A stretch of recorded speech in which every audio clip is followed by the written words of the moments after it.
Ես եկել եմ արդեն 3-րդ անգամ, որովհետև հաստատ Լոնդոնում չեմ լինելու, ափսոսա որ չտեսնեմ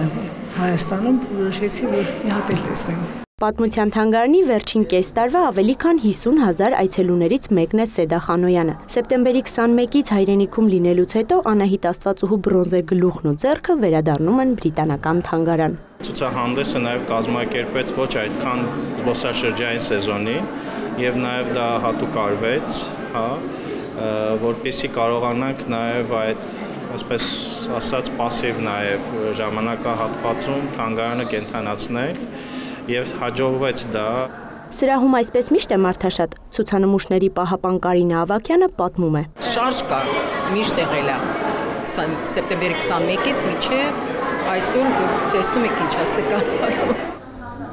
Անահիտին շատ են այցելել հատկապես դպրոցականները, այն անվճար էր բոլոր աշակերտների համար։ Անգամ հեռավոր մարզերից մեր դպրոցականները եւ դպրոցները առիթը հնարավորությունը բաց չեն թողել այցելելու եւ դիտելու այս միջազգային նշանակության կարեւորագույն ցուցադրությունը։ Հայտարարության ուրեմն հրապարակումից գրեթե մեկ շաբաթվա ընթացքում մինչեւ մարտի վերջ արդեն բոլոր տեղերը սպառվել էին։ Իսկ ընդհանրապես Աստվածուհուն մոտիկից տեսնելու տոմսի արժեքը 5000 դրամ էր։ Դժգոհություններ եղել են, բայց պատմության թանգարանի տնօրեն Դավիթ Պողոսյանը վստահեցնում է. խելամիտ գումար է, մանրամասնում կան ապահովագրական, տրանսպորտային, անվտանգության եւ պահպանման ծախսեր։ Թանգարանը եկամուտ հետապնդող կազմակերպություն չէ,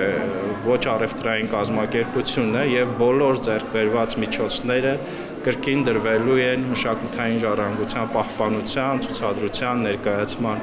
այս ամբողջ ծախսատար գործընթացների վրա։ Ցուցահանդեսի տոմսը նաև ներառում է ամբողջ թանգարանի մյուս հատվածների ցուցադրությունների դիտումը։ 6 ամսով Հայաստան այցելած Անահիտը պիտի հեռանար դեռ մարտի 21-ին, բայց ցուցադրությունը երկարաձգվեց 20 օրով։ Եվ այս 20 օրերին անընդհատ հոսք է եղել այս ցուցահանդես։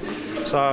եւս մեկ անգամ ապացուցեց մեզ համար, որ իզուր չէր եւ նաեւ կարեւոր էր որ այն բաց լիներ Մայրության եւ Գեղեցկության տոնին ապրիլի 7-ին։ Մեր թվարկությունից առաջ երկրորդից առաջին դարերի թվագրվող այս հազվագյուտ գտածոյի վերջին օրվա վերջին այցելուներն են։ Թանգարանի տնօրենը սակայն ավելացնում է, այսպես մարդաշատ էլի է լինելու թանգարանը։ Նոր համագործակցություններ են սպասվում, այս անգամ Լուվրի թանգարանի հետ։ Էմմա Վարդանյան, Ժիրայր Հաբետյան, լուրերի համար։